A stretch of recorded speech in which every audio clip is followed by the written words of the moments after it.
Hola, ¿qué tal a todos? Buenos días, tardes o noches, espero que estén muy bien. El día de hoy vamos a hablar sobre uno de los temas más importantes a nivel de cáncer o de los tipos de cáncer que tenemos en este canal. Ya tenemos un video sobre cáncer de mama, sobre la fisiopatología en general del cáncer.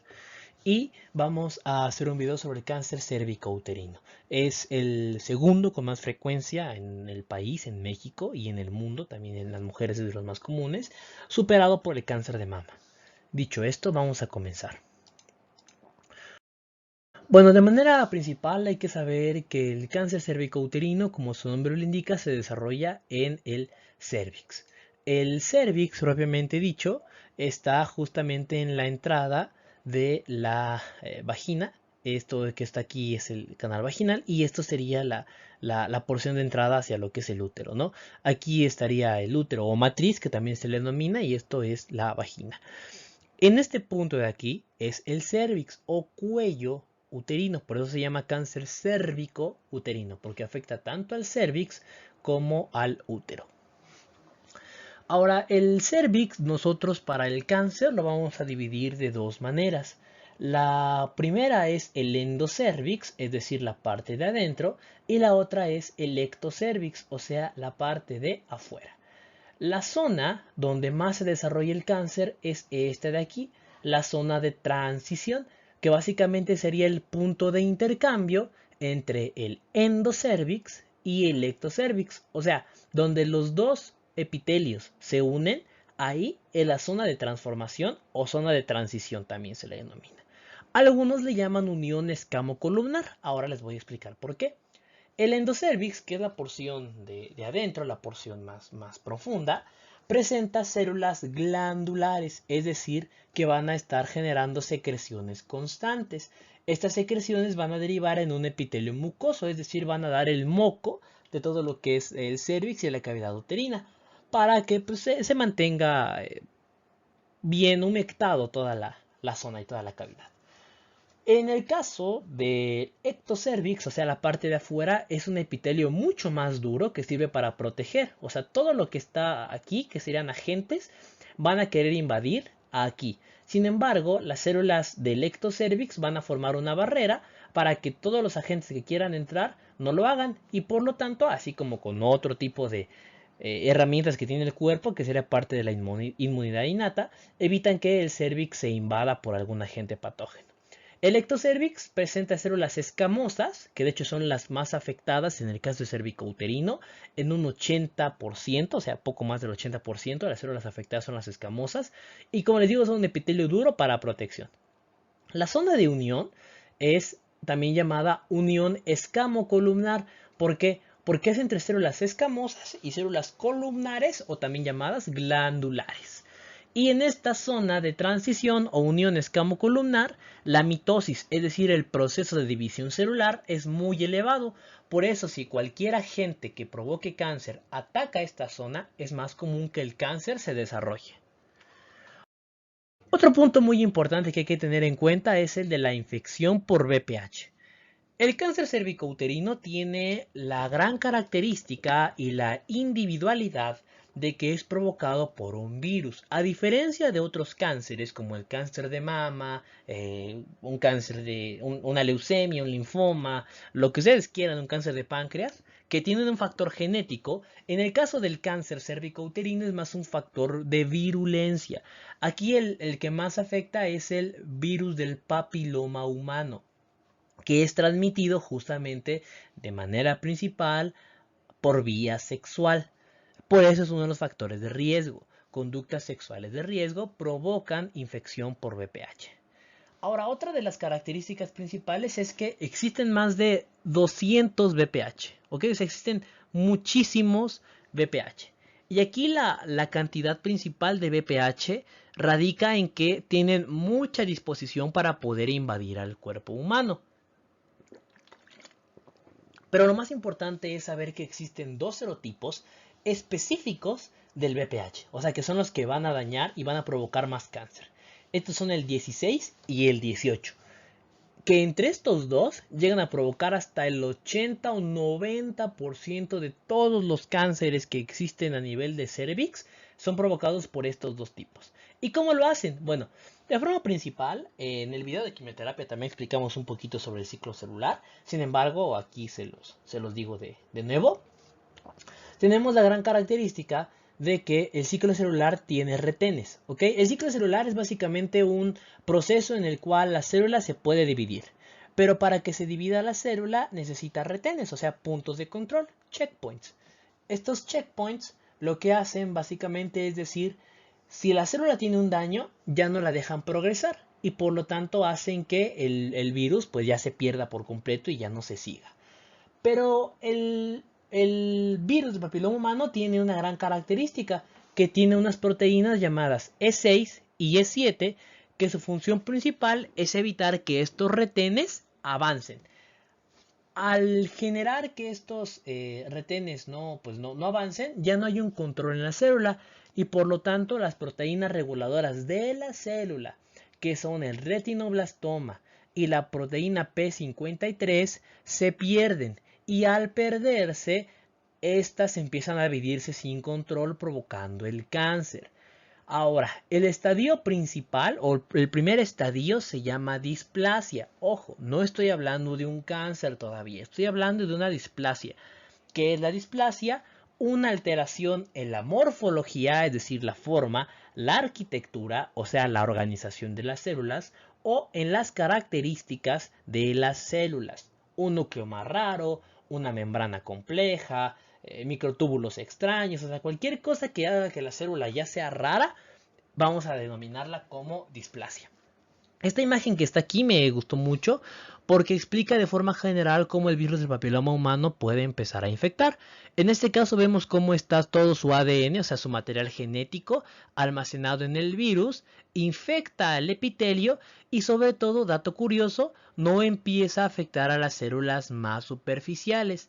El VPH lo que quiere es quedarse bien arraigado a nivel del epitelio del cuello del cérvix, o sea, de la unión escamocolumnar, y va hasta las células basales, o sea, hasta la capa más profunda de todo lo que es la unión escamocolumnar o zona de transición. Es ahí donde al VPH le gusta instaurarse, que es lo que estamos viendo en esta diapositiva. Ahora, como les digo, la infección de las células epiteliales van a la mucosa cervical y justamente esto genera el cáncer. ¿Por qué? Porque hay una alteración genética. Una vez que las células o que los virus invaden a las células de la unión escamocolumnar, se replican. Es decir, empiezan a dar más virus y con el pasar del tiempo ya infectaron prácticamente todo el epitelio. Ahorita vamos a hablar de los estadios del cáncer, pero bueno, de manera general, hay que tenerlo muy presente porque las células se dividen e infectan básicamente todo el epitelio. Esta es otra imagen, lo que les decía, ¿no? De manera principal, como este es un resumen de lo que les venía platicando. Y sobre todo este sería el factor principal, como el VPH invade al epitelio, genera nuevos virus y ya con el pasar del tiempo provoca un tumor. Ahora, ¿qué es lo más importante de todo esto? Que los cambios del VPH al cáncer cérvico-uterino no son inmediatos, o sea, no pasan 2-3 semanas y de la infección por VPH y la paciente ya va a tener cáncer. Aquí el problema principal es que tarda años, de 10 a 20 años en desarrollarse el cáncer. Por eso la importancia de la prevención, que más adelante la vamos a mencionar, pero siempre es importante tomarse los Papa Nicolaos. Mujeres mayores de 21 años que hayan o no comenzado su vida sexual, es importante que comiencen. Y si comenzaron antes su vida sexual, se recomienda dentro de los primeros 3 años del inicio de vida sexual. O sea, antes de cualquier cosa, la idea es prevenir cualquier patología. Ahora, ¿cuáles son los factores de riesgo? Es decir, aquellas condiciones que propician aún más al cáncer cérvico-uterino y algunos de los síntomas principales. La infección por VPH va a ser ocasionada primero por un factor socioeconómico, es decir, algunas características económicas bajas, ¿no? Personas de bajos recursos, porque está más asociado a menos prevención, o sea, menos factores de ir al chequeo constante por el Papá Nicolau y que no se realicen este tipo de pruebas de forma constante. Inicio de vida sexual activa a menos de 18 años. ¿Por qué? Porque hay mayor exposición al virus y mayor tiempo de prevalencia que puede llegar a tener este virus. Número de parejas sexuales, o sea, muchos compañeros sexuales. puede llegar también a ser un factor de riesgo. ¿Por qué? Porque el hombre casi siempre es portador del VPH. Y en los hombres, no digo que no exista, pero sí llegan a presentarse síntomas, aunque son más leves o menos comunes que en las mujeres. Por eso es importante ver este número de parejas sexuales. Toxicomanías, tabaquismo, alcohol, drogadicción, cualquier problema de este estilo que llegue a provocar una mayor susceptibilidad de las personas a lo que es el virus, nos va a generar un factor de riesgo. Sistema inmune disminuido, pacientes con obesidad, con hipertensión, con diabetes, con VIH, con otras infecciones de transmisión sexual como clamidia, gonorrea, sífilis, etcétera, llegan a tener más riesgo de verse infectadas con virus del papiloma humano. También aquí en número de parejas sexuales sería bueno hablar sobre las conductas sexuales de riesgo como la prostitución. Anticonceptivos por más de 5 años porque afecta todo el entorno del útero y por lo tanto deja más susceptible al mismo para las infecciones y alteración en la microbiota. La microbiota básicamente son las bacterias buenas que tiene el cuello vaginal, ¿ok? Y estas bacterias buenas, cuando se alteran, ya no protegen a la zona de entrada, sino que por el contrario, pueden llegar a afectar más este tipo de situaciones. Y las principales bacterias son los lactobacilos, ¿ok? Cuando estos lactobacilos disminuyen, es más fácil que el VPH pueda penetrar a lo que es el epitelio y generar un daño. Y los síntomas principales van a ser un sangrado anómalo. El sangrado es la principal característica, pero me gustaría recalcar un punto. El cáncer cérvico-uterino en los estadios iniciales no provoca síntomas. Es asintomático. Los síntomas comienzan a verse una vez que el cáncer ya avanzó bastante más. Y el principal síntoma es el sangrado. Puede ser un sangrado intermenstrual, es decir, entre periodo menstrual, que no debería de presentarse obviamente. Un sangrado postcoital, que es muy común, o sea, después del coito, después de tener relaciones sexuales, tener este sangrado. Asintomático, o sea, no duele, no molesta, nada de eso, solamente es un sangrado, pues raro, ¿no? O un sangrado postmenopáusico. La menopausia es el periodo en el cual el ciclo menstrual en las mujeres disminuye y se elimina por completo. En este caso, después de que ya haya pasado el ciclo menstrual y todo eso, o sea, ya que esté en la etapa de la menopausia, ya la haya pasado, y descubre un sangrado, aguas, porque es un indicador básico de cáncer cérvico-uterino.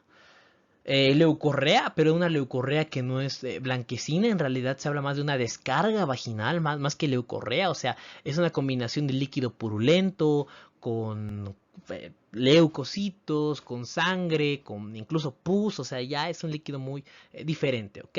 Y el dolor y edema. ¿Qué quiere decir esto? Que hay dolor en la zona del cuello, esto ya es en estadios muy avanzados, y edema, o sea, hinchazón, tanto en pies como en zona pélvica, pero sobre todo porque el tumor ya es tan grande que está comprimiendo los líquidos del cuerpo.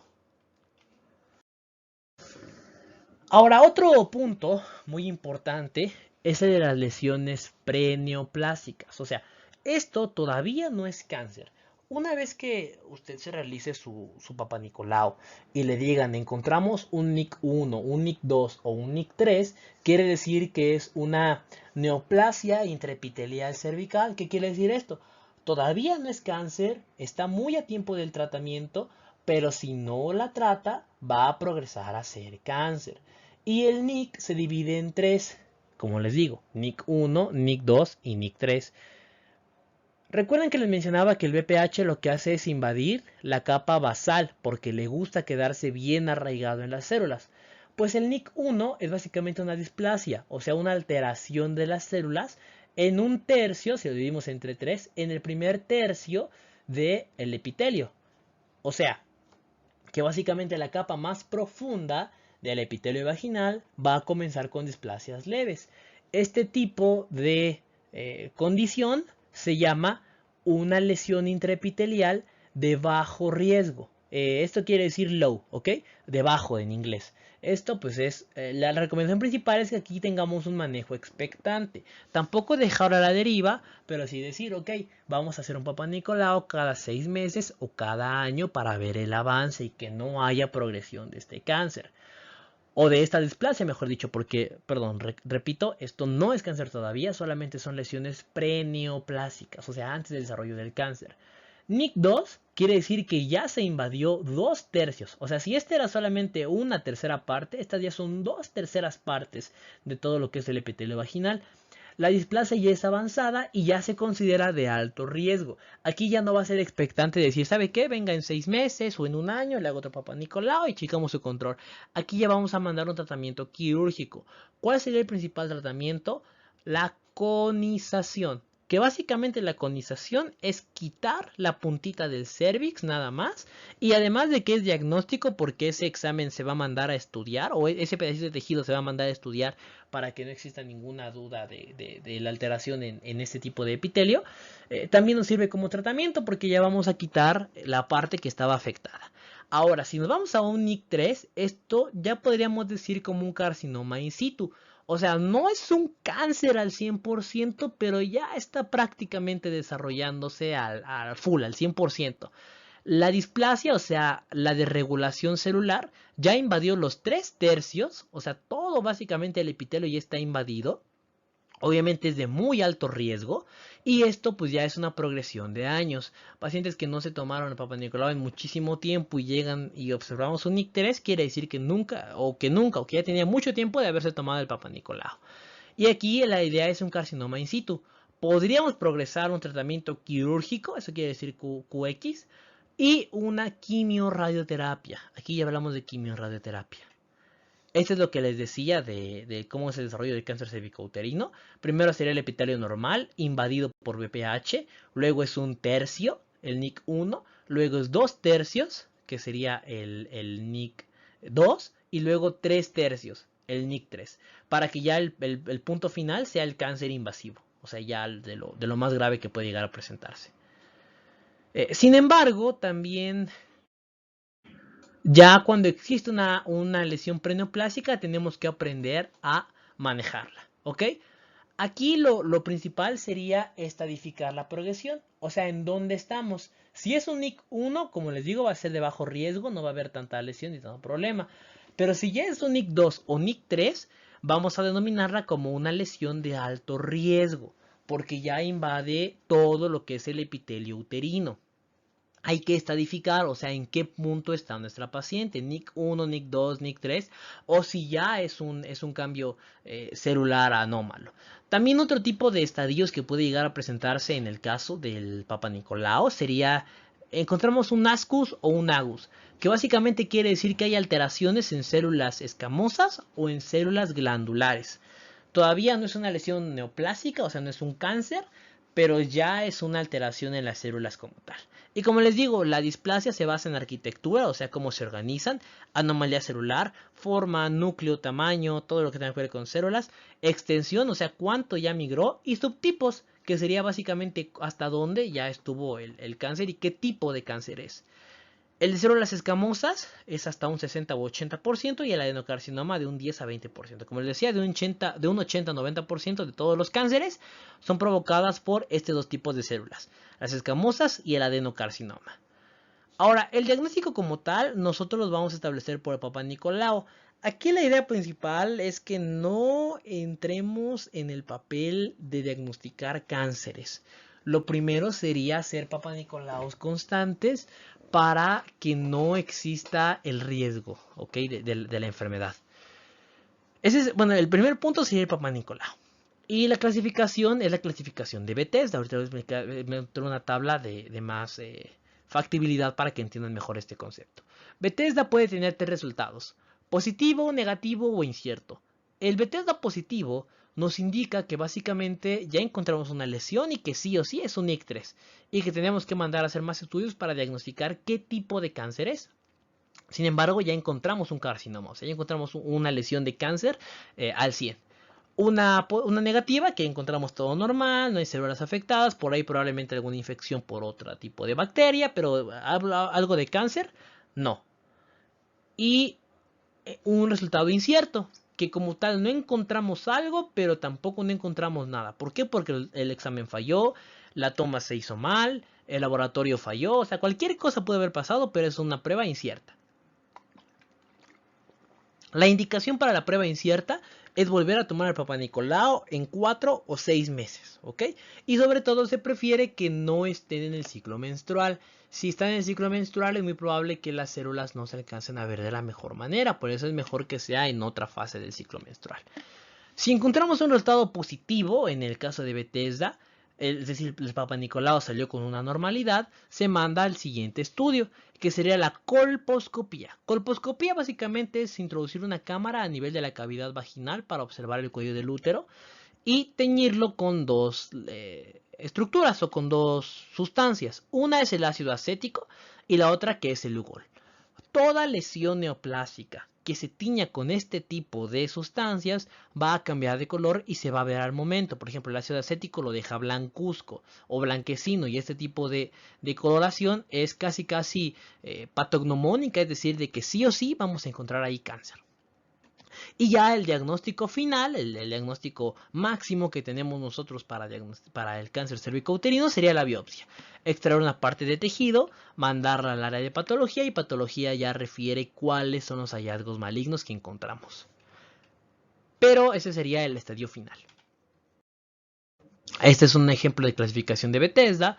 Por ejemplo, si ya encontramos algo normal, pues sería solo contiene fluido quístico o acelular, con sangre o material grumoso, o sea, cositas normales, o no un nódulo tiroideo benigno hiperplásico, por ejemplo, células foliculares, células tipo Hortel, o ya un cáncer invasivo, etcétera, ¿no? Este es por ejemplo de tiroides, pero lo podríamos encontrar también en lo que es el cuello uterino, con alguna displasia celular. Ahora, ya en el cáncer, o sea, ya mandamos a patología, ya mandamos a biopsia, sí dio cáncer, lo que sigue es clasificar el cáncer. ¿Por qué? Porque el cáncer se divide por estadios. ¿Qué quiere decir esto? Que el cáncer tipo 1, tipo 2, tipo 3 y tipo 4 tienen pronósticos diferentes. El tipo 1 pues es más leve y el tipo 4 ya es muy grave y de muy mal pronóstico. Obviamente el tipo 1 pues hay que tenerle mucho respeto también, pero no hay menos riesgo como en los otros cánceres.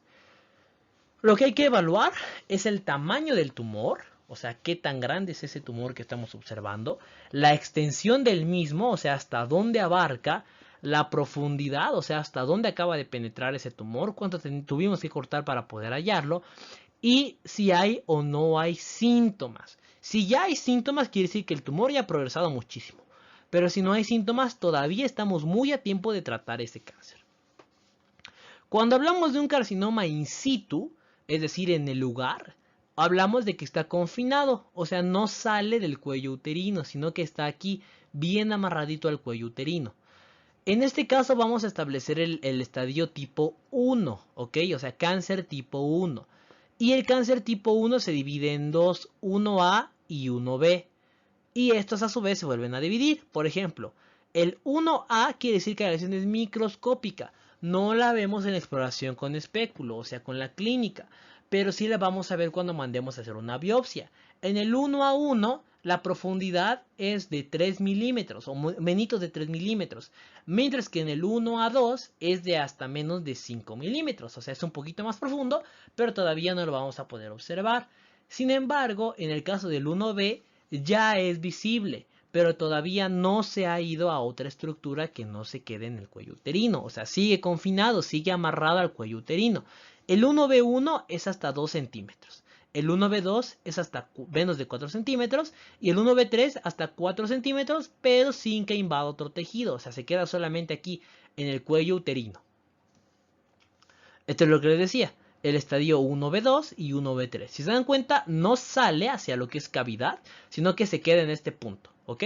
Este tiene 2 centímetros y este tiene 4 centímetros. O sea, ya invade prácticamente todo el cuello, pero pues lo más importante sería vigilar de forma constante que no invada lo que son, aquí están los ligamentos, las trompas, los ovarios, etc. O sea, todos los órganos de la paciente no deben de ser invadidos.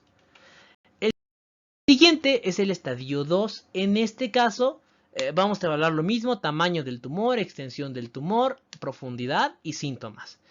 Ya sobrepasa el útero, ya no se quedó in situ, o sea, ya no se quedó confinado al útero y al cuello del útero, sino que ya invadió otro tejido. En este caso el 2A, que se divide en 2A1 y 2A2, invade primero que nada a la vagina, ¿ok? La vagina superior. En este caso va a invadir hasta menos de 4 centímetros de ancho y que lo invade aquí, o un poco más de 4 centímetros, pero todo lo que es la vagina en su tercio superior, ¿ok? Que sería esta zona de acá. Y el 2B ya invade parametrio, o sea, aquí tenemos tejido que básicamente son ligamentos que sostienen al útero. Pues todo este tejido que sostiene al útero va a llegar a ser invadido por tejido de ligamentos y justamente lo que invade aquí sería el estadio 2B. Ahora, el estadio 3, o sea, ya lo detectamos más tarde. Volvemos a evaluar lo mismo, tamaño, extensión, profundidad y si hay o no hay síntomas. Pero en este caso ya es mucho más grave porque invade pared pélvica, invade vagina y puede invadir riñones e incluso ganglios. O sea, ya está bastante más movido lo que es el tumor y el cáncer. El 3A básicamente va a invadir el tercio inferior de vagina y obviamente ya es mayor de 4 centímetros, ya es mucho más grande de 4 centímetros. El 3B invade todo lo que es la pared pélvica e incluso llega hasta el riñón, provocando hidronefrosis o disfunción renal, o sea, acumulación de líquido en el riñón que provoca más presión en el mismo y alteraciones renales, como fallas en la filtración glomerular o fallas en la depuración de creatinina, puede haber sangrado, proteinuria, o sea, muchas cosas que ya empiezan a afectar al riñón. Y el 3C quiere decir que ya invadió ganglios. Los ganglios básicamente son parte del sistema linfático que ayudan a transportar muchas células del sistema inmunológico. El 3C1 invade a los ganglios pélvicos, o sea, los de aquí nomás. Pero el 3C2 ya invade hasta los ganglios del abdomen, o sea, ya se hace mucho más grave. Y el estadio, bueno, eso es lo que decía del estadio 3, ya invade todo lo que es hasta riñón. Aquí se ve como el cáncer ya invadió la pared pélvica e incluso hasta los riñones. Y pues bueno, ya en el estadio 4, que sería el último de los estadios del cáncer, ya va más allá de la pelvis. Por ejemplo, el 4A ya invade lo que es vejiga y recto, pues ya invadió otros órganos, ya no solo está en el útero, sino que ya también está en vejiga y está en recto, el 4A. Y el 4B ya es distal, ya fue a pulmones por vía linfática o por vía hematógena, llegó por sangre, hígado, hueso, otros vasos linfáticos, o sea, ya el problema es mucho mayor y obviamente aquí el cuidado es que ya no hay una cura como tal. Lo que se tiene que hacer ya son cuidados paliativos, o sea, eh, aprender a vivir con la muerte, aunque suene feo, los cuidados de tanatología se basan en el bien morir y no generar mayor sufrimiento al paciente del que ya tiene. Controlar el dolor, controlar los malestares, controlar el tamaño que no se exceda tampoco el tumor para que no sea tan incómodo, evitar tantas cirugías, o sea, aquí ya sería un tratamiento paliativo nada más, o sea, un cuidado hasta esperar el bien morir de la paciente. Y bueno, ya esta diapositiva, que la quiero hacer como modo de resumen, se basa en el tratamiento del cáncer, ¿ok? Aquí hay que individualizar el estado del paciente y el estadio del paciente. No es lo mismo un paciente, como ya vimos, en estado 1 que en estado 4. A partir de aquí vamos a determinar qué vamos a hacer con él, las disposiciones del paciente. O sea, hay pacientes que de verdad quieren cooperar con todo y hay quienes se desaniman y es completamente entendible porque el cáncer es más que una enfermedad, es un padecimiento que afecta de forma muy cañona a lo que es el estado psicológico de las personas. El momento en el que detectemos, o sea, hay que saber detectar el cáncer en un estado oportuno y sobre todo los efectos adversos. Explicarle que la quimioterapia tiene bastantes efectos adversos y que si está dispuesto a aceptarlos podemos proceder con el mismo. Si no, pues obviamente no vamos a respetar los deseos de la paciente. Según la guía de práctica clínica del tratamiento del cáncer cervicouterino, diagnóstico y tratamiento del cáncer cervicouterino del Instituto Mexicano del Seguro Social, hay que evaluar los estadios que tenga nuestra paciente. Ahora, en estadios tempranos tenemos que observar cómo están los ovarios, el canal vaginal y sobre todo la edad de la paciente. Si está muy joven, es muy probable que todavía quiera tener hijos. Eso se llaman deseos genésicos. Si ya está mayor y ya no quiere tener hijos, podemos aplicar, quitar el útero, que se llama histerectomía. Sin embargo, en estadios muy tempranos, o sea, en estadios que todavía están de inicio, podemos hacer un estudio que se llama conización, que básicamente, como les decía, es nada más quitar lo que es la puntita del cérvix. Y esto nos va a servir para retirar el cáncer y mandar a estudiar ese tejido. Y aquí no se extraen todavía lo que son los ganglios linfáticos. Simple y sencillamente se va a extraer lo que es el pedacito de tejido. Y como les digo, hay que cuidar mucho los deseos genésicos. Sin embargo, si ya hay invasión linfovascular, o sea, ya se fue a tejido linfoide, aquí ya vamos a usar una histerectomía, o sea, y ya no hay deseos genésicos, o sea, ya no hay deseos de tener más hijos. Vamos a quitar el útero y vamos a quitar la cadena más cercana. Otro tipo de cirugía que es básicamente solo quitar un pedazo de cuello uterino, no solamente un pedacito de tejido, sino todo el cuello uterino, se llama traquelectomía. Pero con este procedimiento todavía pueden embarazarse. Y encima de todo esto se recomienda una braquiterapia, que sería radioterapia. Este concepto lo explicamos mejor en un video que se llama Principios de radioterapia y quimioterapia, que se los dejo en las tarjetitas del video, del canal, bueno, de este video. Y pues bueno, se da una dosis de 75 a 80 grays. En el estadio 1B1, o sea, más avanzadito, hasta el 2A1, que si recuerdan sería ya hasta menos de 2 centímetros, o incluso llegar a invadir lo que es parte de la pared de la vagina superior, en la pared de la misma, ya se recomienda lo que es una histerectomía más linfadenectomía. Sin embargo, en el estadio 1B1 todavía podría recomendarse la traquelectomía, es decir, quitar un pedacito de cuello uterino a la paciente por si aún tiene deseos genésicos, o sea, deseos de tener familia. Si ya no los tiene, pues bueno, ya se recomienda la histerectomía, que sería quitar el útero. Pero si todavía tiene esos genésicos, solamente quitamos un pedacito para que se vuelvan a mantener. Y de ahí seguimos con la braquiterapia, o sea, radioterapia 90 grays. Aquí hay que mandar a evaluar los hallazgos quirúrgicos, o sea, observar lo que quitamos, y estos hallazgos pues ya vamos a mandarlos a estudiar para ver en qué estadio final se encuentra nuestro cáncer. Y los ganglios paraórticos, o sea, buscar intencionadamente algún ganglio por el que se haya ido algún tipo de cáncer, y este cáncer puede llegar a otros órganos como lo es el pulmón, el hígado, huesos, etcétera. Y ya aquí otro tratamiento o una manera de observar estos ganglios paraórticos puede ser con una tomografía o con resonancia magnética. En el del estadio 2A2 al 4A, ya lo que se recomienda de manera inicial es la radioquimioterapia. El tratamiento con cisplatino a 40 miligramos por metro cuadrado semanal es la recomendación para este tipo de momentos, para el tratamiento del cáncer. Y el 4B, pues bueno, ya sería nada más cuidar a nuestro paciente para que no exista complicaciones mayores como el dolor de cáncer, que es de los peores, si no es que el peor dolor que puede experimentar el ser humano. Y esta manera de resumen sería la tablita que les mencionaba. En el estadio 1A hasta 1B1 podemos implementar el quirúrgico de primera opción. Ya en estadio mayor como el 1B2 podemos implementar lo que es quimioterapia más radioterapia como estadio inicial. En 3, otra vez quimioterapia más radioterapia. Y en 4, que hay una diseminación, es quimioterapia y radioterapia, pero ya paliativa. O sea, ya no va a haber cura, simplemente es para mantener al paciente de mejor manera.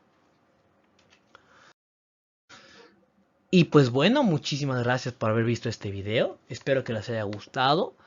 Ya saben que si les gustó pueden darle a like, suscribirse, compartirlo y dejar un comentario. Nos vemos pues en otro video. Espero que les agrade. Y me despido con esta frase de Harry Potter que dice: no son las habilidades lo que demuestra lo que somos, son nuestras decisiones. Y en el caso del cáncer cervicouterino se me hizo muy ad hoc para esta presentación. Así que gracias y hasta luego. Chau, chau.